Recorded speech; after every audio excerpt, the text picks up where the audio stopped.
tá? Então, como a gente é visto, né, dentro de do livro de Urântia?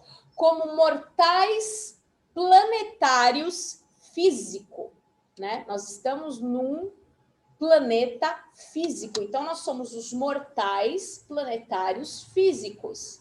Essa é a vida que a gente conheceu, que tem uma origem animal, sim, uma origem planetária, seres de origem animal com potenciais ascendentes. Vocês vão entender que os animais, todos, sem exceção, eles acompanham a gente quase que uma evolução inteira, nos 2 últimos níveis que a gente se diferencia deles. E vocês vão entender o porquê.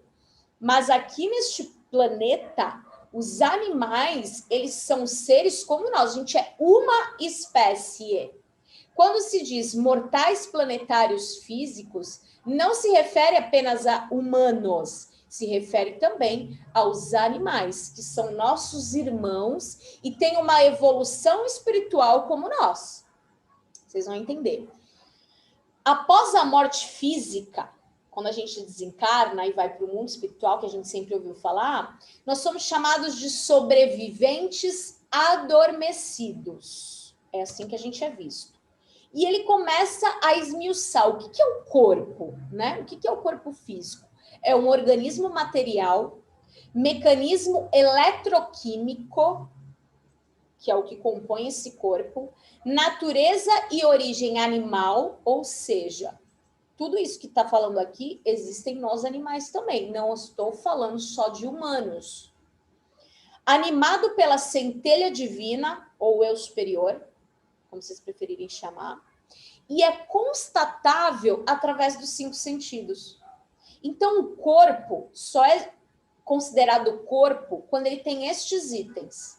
Igualzinho, o animal tem tudo isso que a gente está falando aqui. Então, somos uma espécie humana, de origem animal. Nós somos um animal também, igual a eles, mas vocês vão entender aonde a gente começa a se diferenciar. Agora, falando de mente. A mente são mecanismos de pensar, perceber e sentir do ser humano. É a experiência total do consciente e do inconsciente. Inteligência associada à vida emocional. Ou seja, a nossa mente é associada às emoções também. Busca alcançar o nível do espírito. Então, a nossa mente, ela está sempre tentando buscar o nível do espírito. E vocês vão entender o que é o espírito. É a arena onde escolhe, tudo é escolha, a gente fala isso sempre, a eternidade ou a destruição. Então, é a sua mente que escolhe a eternidade ou a sua destruição. Porque isso é possível, mas depende da sua escolha. Do que você vai escolher ao longo dessa jornada até o paraíso, quais os caminhos você vai escolher. Se é a jornada da ascensão do eterno ou é a sua destruição. Quem escolhe isso é sua mente. Depois eu vou abrir para perguntas no final, tá? Ainda falando um pouquinho sobre a mente, olha que lindo isso. Não somos totalmente conscientes destes sistemas, mente e corpo, durante a nossa vida mortal.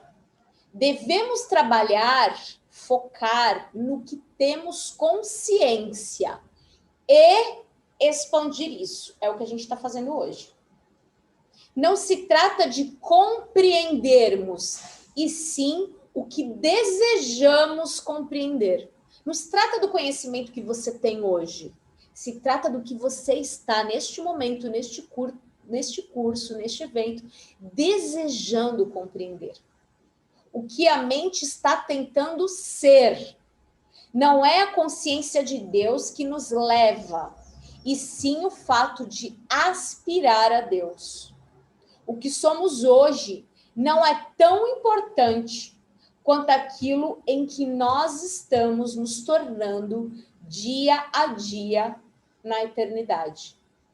Então, o importante é essa caminhada infinita, essa busca infinita de algo, de ser Deus, porque nós somos Deus em ação.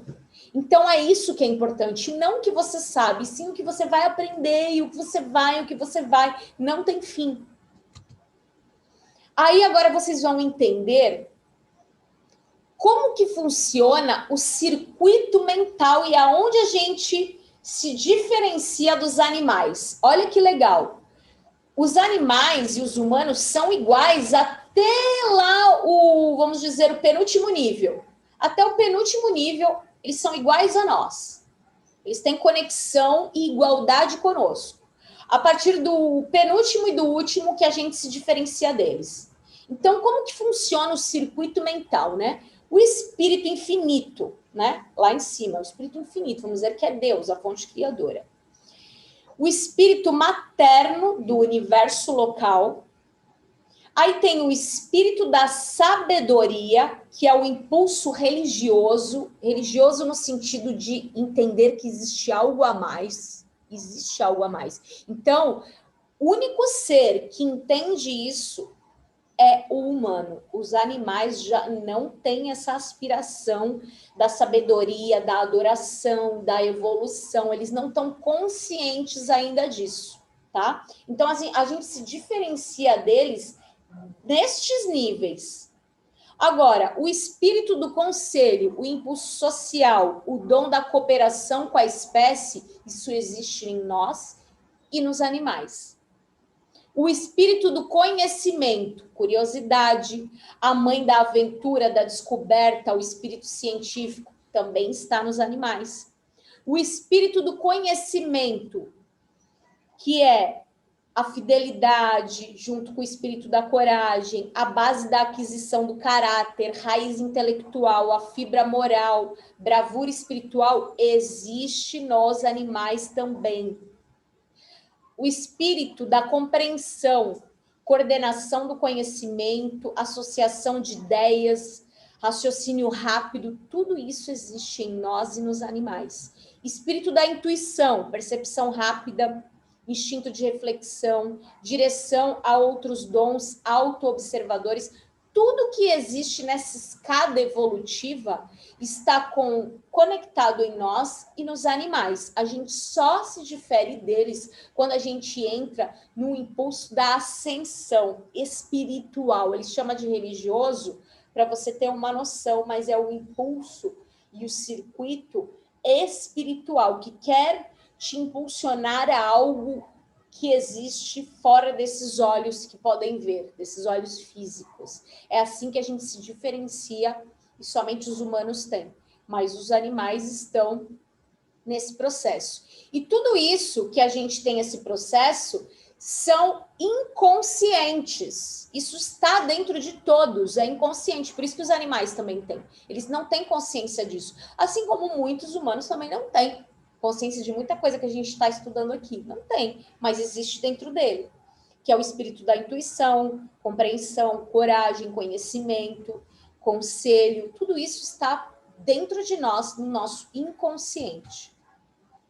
O que é o espírito do ajustador do pensamento? Ele fala isso direto no livro de Urântia. O que é isso? É o espírito divino que reside na mente do homem. O eu superior, o eu crístico. Não é uma personalidade. Não é que, por exemplo, o meu eu superior não é a Paula. O meu eu superior não é um ser único, assim, no sentido de, meu eu superior é um pleiadiano, meu eu superior é... Não. Ele não tem personalidade. Uma realidade verdadeira de ordem mais pura, ou centelha divina. Mente divina depende da sua vontade, quanto mente humana, para evoluir e guiar a sua vontade. Então, olha só, o seu eu superior também depende de você. Olha isso. Para o seu eu superior evoluir também, porque não significa que ele é o superior ou ajustador do pensamento, ele está no topo. Não. Ele também tem um caminho de evolução, só que depende da tua vontade como personalidade física para a ascensão dele também. Ele não é orgânico, reside na mente humana e comunica-se constantemente com o sujeito humano. Que a gente fala, é aquela vozinha que me diz, olha, tá errado isso aí, olha, não sei o quê, presta atenção, te dá um sinal aqui, te dá um sinal ali, você fica lá, fingindo que não tá vendo, que não tá ouvindo. Sabe quando você fala assim, Deus falou comigo, Deus me deu um sinal, é a sua, eles chamam de ajustador do pensamento, é a sua centelha, seu eu superior. Na supraconsciência, contato com consciências elevadas. Então, quem tem contato com seres galácticos, com arcanjos, anjos e qualquer outro ser espiritual que seja, é o seu eu superior, não é a sua mente e personalidade. A conexão é feita com o seu eu superior e não com você. A missão do espírito: representar o Pai Universal, trazer a alma à existência, elevar a mente e a alma a experiências espirituais da perfeição, trabalhar com a mente humana, alimentando-a com valores espirituais. Então, o papel do nosso espírito é representar Deus. Esse espírito que está aqui encarnado agora, no corpo da Paula, na personalidade Paula, ele tem a missão de representar o Pai Universal, assim como todos vocês. Ele tem a missão de trazer a alma para a existência física. Elevar a mente da Paula, de cada um de vocês, a experiências espirituais de perfeição. É o espírito que tem, o teu espírito que tem essa missão. E trabalhar com essa mente, alimentando ao tempo inteiro com estes valores. Então, essa é a missão do nosso espírito que está encarnado aqui nesse corpo. E olha lá, a fusão do ajustador do pensamento do teu eu superior, o que é isso? Fragmento de Deus pré-pessoais. O teu eu superior, ele é um fragmento de Deus, você é ele. Não existe separação, que nem é muito difícil para a nossa mente entender, que não existe separação Deus e nós. Não existe. Nós somos ele. O nosso eu superior é um fragmento dele, é a nossa origem divina, é a perfeição. A fusão disso com a experiência que a gente está vivendo agora, porque nós somos os peregrinos ascendentes, nós temos corpos, personalidade, a fusão disso é a nossa mente humana, né? Qual que é a fusão? O que é a mente humana? É a perfeição divina, a fonte, né? O nosso ajustador do pensamento, o nosso eu superior, a nossa consciência crística, com a experiência que a gente está vivendo agora. Olha só, é o eu superior eu tenho meu eu superior, assim como vocês têm, e a nossa personalidade. Eu, a Paula, a Itaí, a Tatiana, a Beatriz, a fusão disso cria a nossa mente humana. A fusão disso, dos dois. E o que é a alma? É a parte do homem que reflete o eu, discerne a verdade, percebe a parte espiritual do homem, eleva o homem acima do nível animal.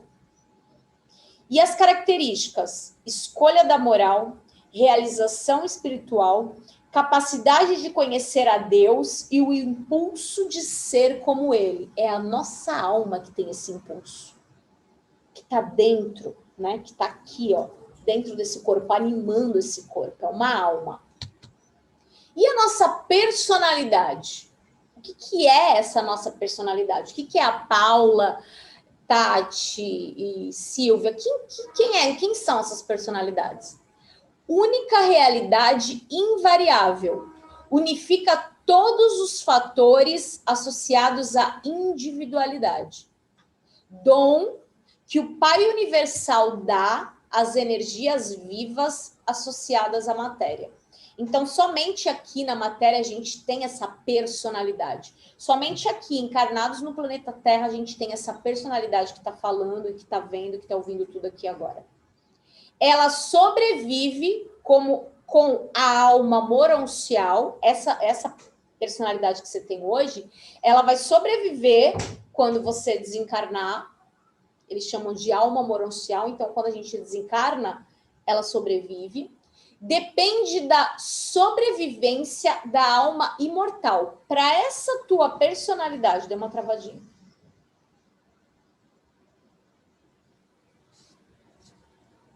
Uma travada.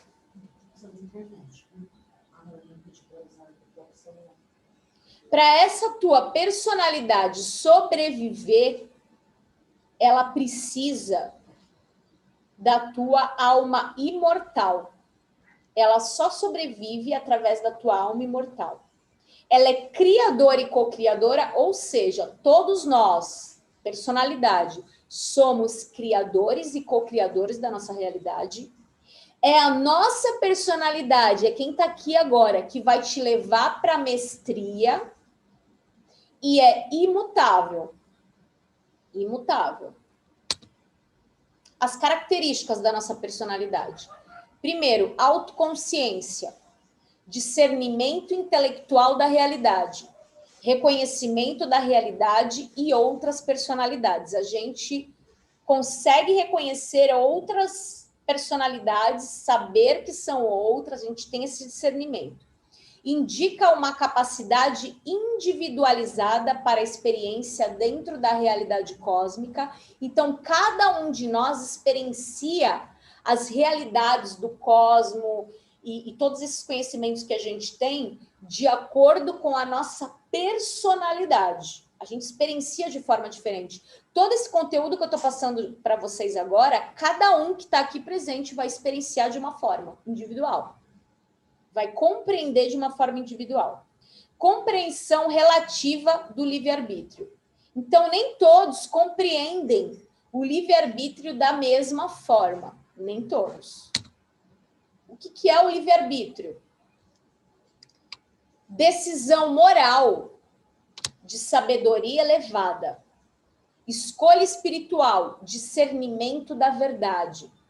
O amor altruísta, sentimento fraterno, cooperação voluntária, discernimento cósmico, dedicação em fazer a vontade do Pai, busca de valores divinos. Então, olha só como o que é o livre-arbítrio. Na cabeça de muitas pessoas, inclusive na minha, não era nada disso. Era apenas assim, eu posso fazer o que eu quiser da minha vida, mas não se resume somente nisso. Se resume em você ter uma decisão de sabedoria elevada, de moral elevada, de escolhas espirituais, da verdade, porque existe a verdade, né? O amor incondicional, cooperar com o outro, respeitar o outro, ter esse discernimento que tudo está interligado e que somos seres cósmicos e que estamos aqui para ser um instrumento de evolução.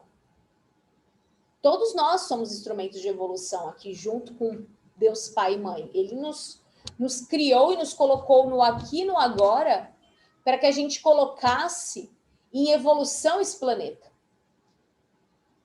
E buscasse os valores divinos. É por isso que ele criou a gente. Isso é compreensão do livre-arbítrio. Não é somente assim, eu faço o que eu quiser, a hora que eu quiser. Eu imaginava isso, tá? Vou ser bem sincera com vocês. Não imaginava tão complexo o livre-arbítrio como ele é.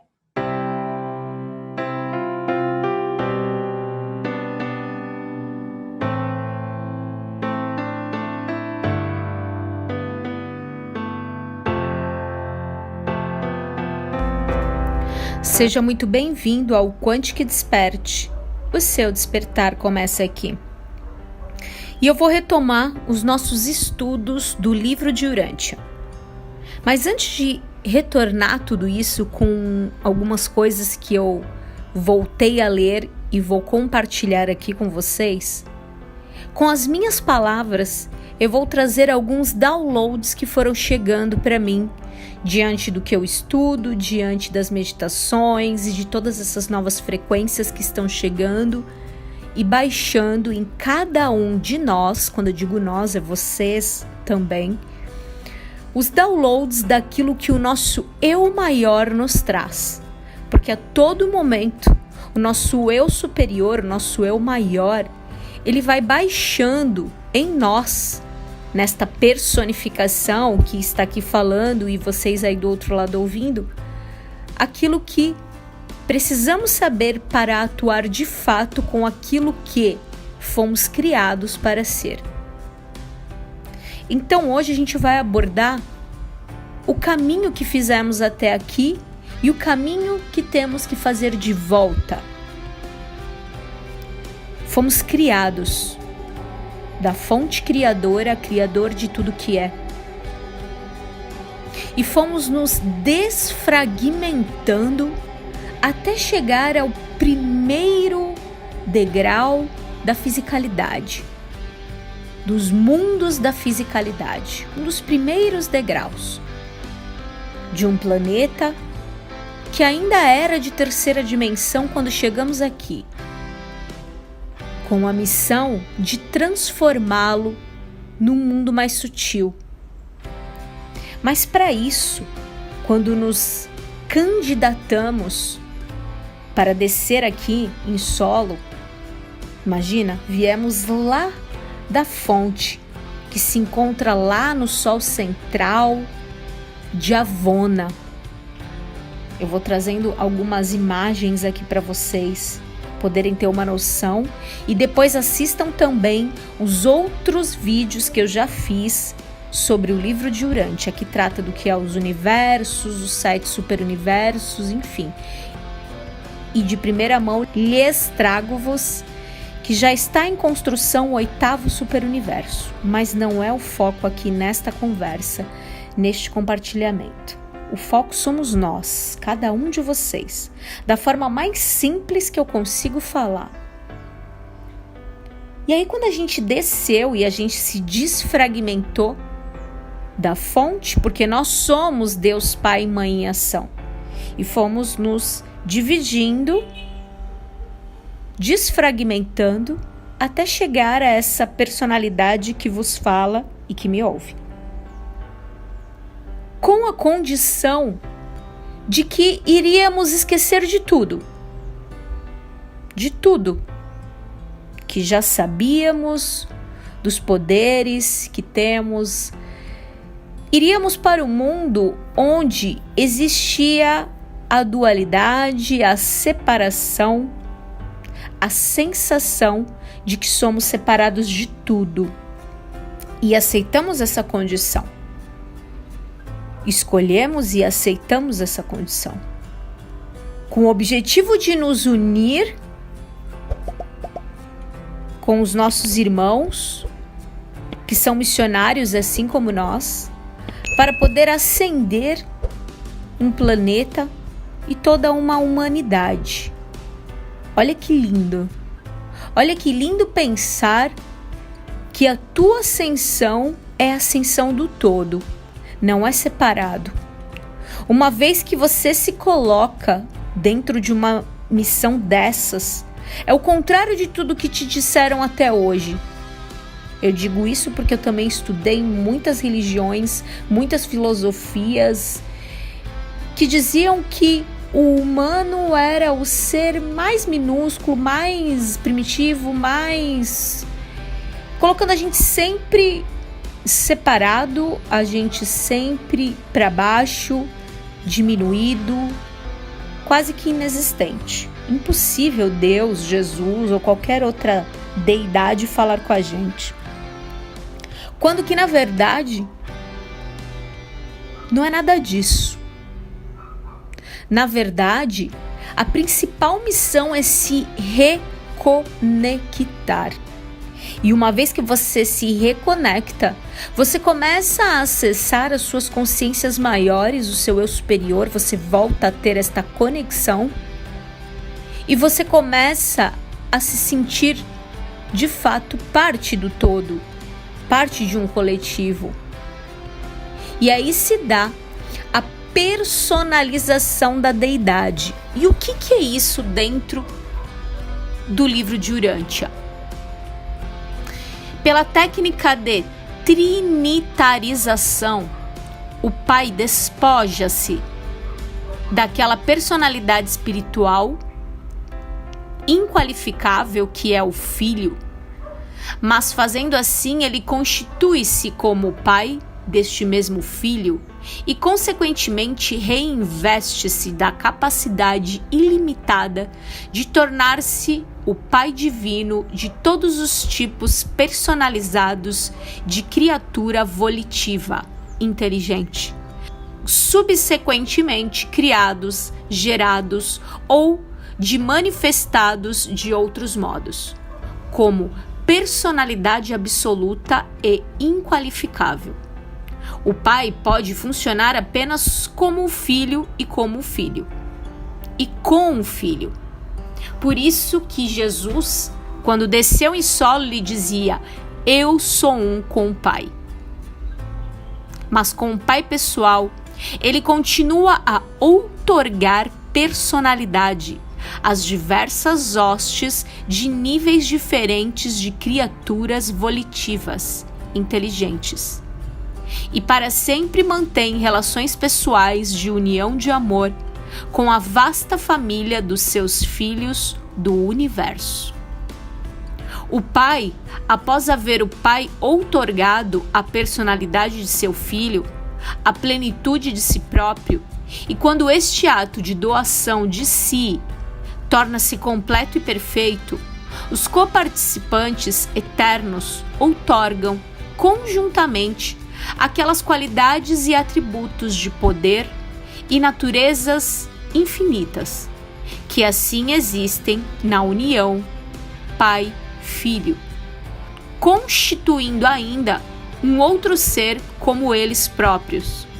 E essa personalidade conjunta, o Espírito Infinito, completa a personalização existencial da deidade, que nada mais é do que o coletivo nós somos. Então, a fonte, o Deus Pai e Mãe, o Pai Micá, ele se desfragmenta no Micael, que se desfragmenta em outorgas, em desafios, em cada vez mais missões para ele poder evoluir. E isso se dá de baixo para cima, ou seja, ele se desfragmenta de Micael e desce em solo como Yeshua e vive aqui como um humano. E ele mesmo dizia: eu sou um com o Pai.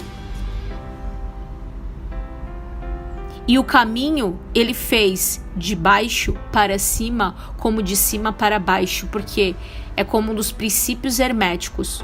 Tudo que está em cima é como o que está embaixo.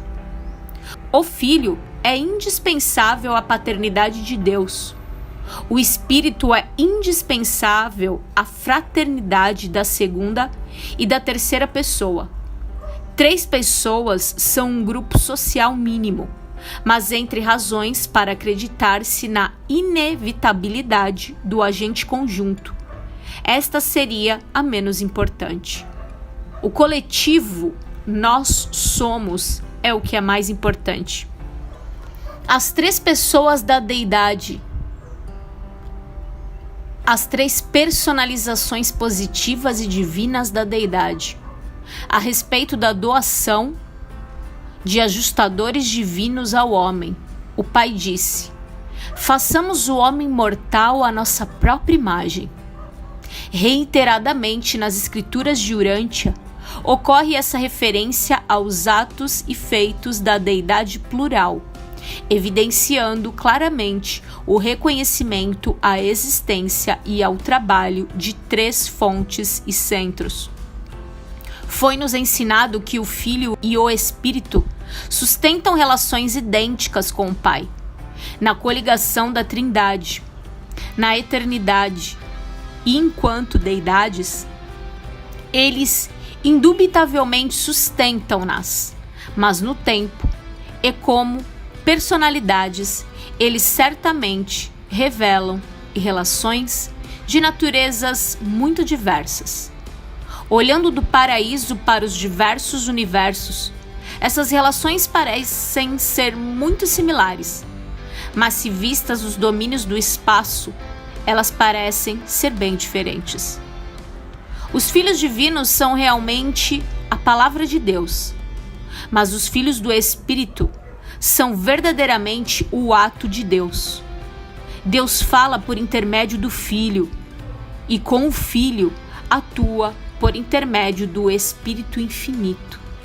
Ao mesmo tempo que em todas as atividades do universo, o Filho e o Espírito são sutilmente fraternais e trabalham como dois irmãos iguais, com admiração e amor pelo Pai comum, honrado e divinamente respeitado. O Pai, o Filho e o Espírito certamente são iguais em natureza e coordenados no ser. Todavia, há diversas inequívocas nas suas atuações no universo. E, quando agindo a sós, cada pessoa da deidade é aparentemente limitada em absolutez. Por isso a gente fala tanto da união, do coletivo nós somos. Porque quando a gente se junta no mesmo objetivo, o nosso poder é ilimitado. O Pai Universal, antes do seu despojamento voluntário de personalidade, poderes e atributos que constituiu o Filho e o Espírito, parece ter sido, considerando-se filosoficamente, uma deidade inqualificável, absoluta e infinita. Mas uma primeira fonte e centro de tal modo teórica, sem um filho, não poderia em nenhum sentido da palavra ser considerada Pai Universal. A paternidade não é real sem filiação. Além disso, para ter sido absoluto em um sentido pleno, o Pai deve ter existido sozinho, em algum momento eternamente distante. Entretanto, ele nunca teve tal existência solitária. O Filho e o Espírito são ambos co-eternos com o Pai. A primeira fonte e centro tem sempre sido e para sempre será o Pai eterno do Filho original e com o Filho, o eterno progenitor do Espírito Infinito. Observamos que o Pai se despojou de todas as manifestações diretas de absolutez, exceto a paternidade absoluta e a absoluta volição. Nós não sabemos se a volição é um atributo inalienável do Pai. Podemos observar apenas que ele não se despojou da volição.